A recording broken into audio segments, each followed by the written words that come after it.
السلام عليكم ورحمة الله وبركاته، خياتي وحبابتي. عندنا اليوم رولي بالخضر، على جال الأطفال اللي ما يحبوش ياكلوا الخضر. كي يشوفوه بهذا الشكل هم رايحين أكيد ياكلوه. نديروا فيه أي خضرة عندكم في الدار. نبدأ لكم بالتوابل. عندي الملح، عندي البصل بودرة، ثوم بودرة، زنجبيل بودرة، فلفل كحل، كركم، عندي بيضتان والجبن على حسب الحاجة كما تحبوا. أما الخضر قلت لكم أي خضرة عندكم، حتى وكان الملفوف أو أي خضرة واحدة أخرى. برك ما كاش الباذنجان ما ديروهاش باسكو ما تجيش شابة وتكحل. هذو ما عندنا الجزر. شوفوا كل خضرة نسكرفجوها على حيدة، نقوهم كامل مع بعض، وكل خضرة نسكرفجوها على حيدة ونطيبوها على حيدة. وش معناها؟ معناها أننا نقليوها في الزيت ولا الزبدة. الثوم غير واحد الزوج سنينات برك باش يبنوا، نغسلو مليح خضرتنا بطبيعة الحال، سكرفشتها في هذاك الكبير ماشي في الصغير. هنا درت الزبدة باش نقول لكم باللي تقدروا ديروها بالزبدة كما تقدروا ديروها بالزيت. أنا في الحقيقة نفضل الزيت، خاطر الزبدة بالخف تنشف ولازم تزيدوا مكعب واحد آخر، بمعنى أنه الخضرة هذه راح تاكل لكم الزبدة. كي قلت لكم نسكرفجوا كل خضرة على حدة، بمعنى كل خضرة نشوحوها في الزيت على حدة. بديت بالجزر لأنه هو اللي ياخذ وقت بزاف. كي يذبال نشوفو ذبال، يعني بدا يدخلوا الطياب، نحطو في ماعون، يعني في صلادية، ونزيد نسكرفج الخضر الأخرى، البطاطا، القليشة، البصل، الثوم، كامل كل واحد وحده. برك البصل نديروه مع الثوم كما راكم تشوفوا هنا. يبدا الجزر تاعي بدا يذبل، نحيه ونحطوه في هذا الآنية تاع الزجاج. انا الحاجه سخونه ولا مقليه ولا ما نحبش نحطها في البلاستيك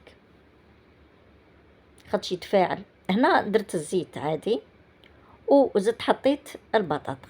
ايضا البطاطا نبقى نقلب فيها من حين لاخر. وثاني كل الخضر هذو كي تبداو تقليو فيهم غطيوهم، تخلوهمش معناتها عريانين، تقلوهم هكاك.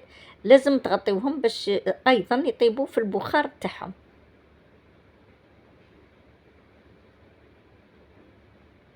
الغولي هذا تاع الخضر والله صدقوني غير رائع. انا ولادي كبار كلاوه عجبهم ما شاء الله، ما يحسوش ولادكم باللي هذه كامل خضره. كما قلت لكم غطوا كما هكا وخلوها تطيب في غرضها بالبخار تاعها. تقريبا البطاطا هنايا طابت لي. نزيد نفرخها فوق هذاك الجزر عادي باسكو اني راح نخلطهم. البطاطا عاده تلصق في المقله ماشي كيما الخضر الاخرى. شللت المقلاة تاعي باش درت فيها القليشه.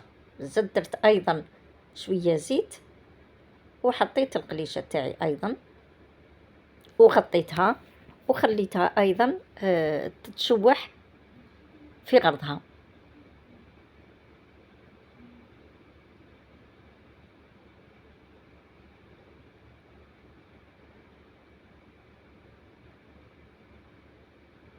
شوفوا كيفاش ذبالت ما شاء الله عليها. نزيد نحطها فوق الخضر الاخرى، ونزيد دركا نحط البصل مع الثوم مع بعض، ما نفصلهمش يذبالوا، ونزيد نحطهم فوق باقي الخضر. بالنسبه لهذا الطبق هذا نطيبوه على شكل خبزه في الكوشه، وشعلوا الكوشه من التحت قبل باه تشعلوا لها من الفوق، ولازم تخلوها تطيب حتى تحمر من الجهتين خاصة من التحت. انا شغل قلقوني زراري كانوا حابين، كانوا رايحين ما خليتهاش حمارت مليح من التحت. الان حطيت البصل والثوم فوق باقي الخضر. وانا ما كانش عندي المعدنوس، درت القزبر عادي كان عندي في المجمد. خلط كلش باه. درت التوابل. ندير البيض، غير 2 بيضات يكفيو مهما كانت الخضر كثيرة. يعني الكمية قد ما تكون كثيرة 2 3 ما تزيدوش. كان لازم اخلط بيدي.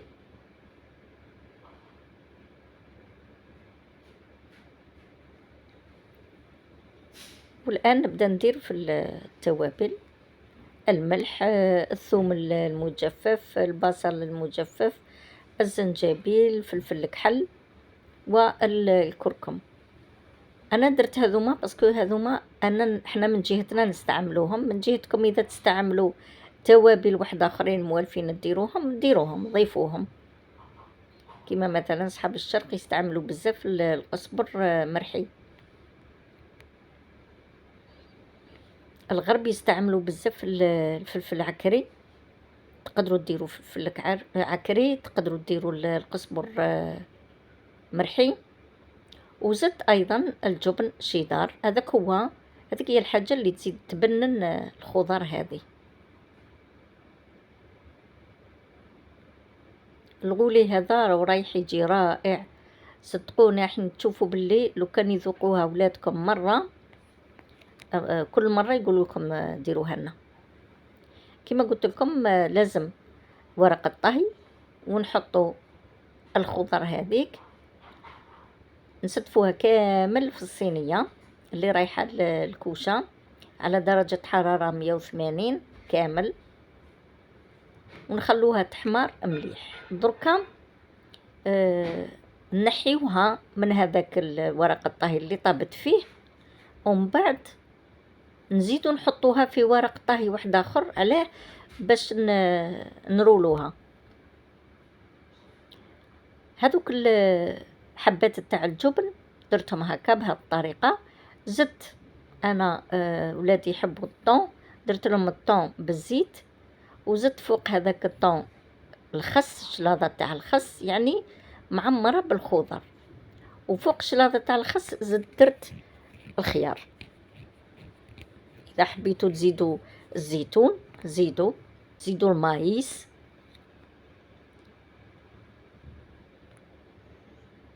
تحبوا تزيدوا لها ثاني المايونيز ممكن جدا.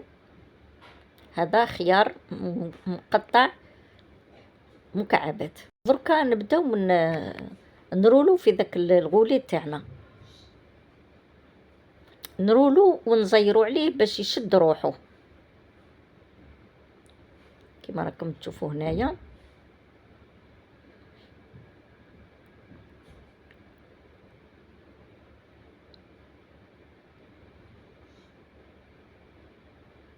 هكا نزيرو عليه باه يشد روحه، ومن بعد رفدوه غير بالعقل وحطوه في الانيه اللي رايحين نسربيوه. انا سربيته مع الشلاضه تاع الخس وبعض القطع تاع الطماطم. تقدروا تزيدوا له ثاني البيض من الفوق، بيض مغلي، زيتون كحل. جا رائع. واش نقول لكم؟ شهيتكم في الجنه، والسلام عليكم.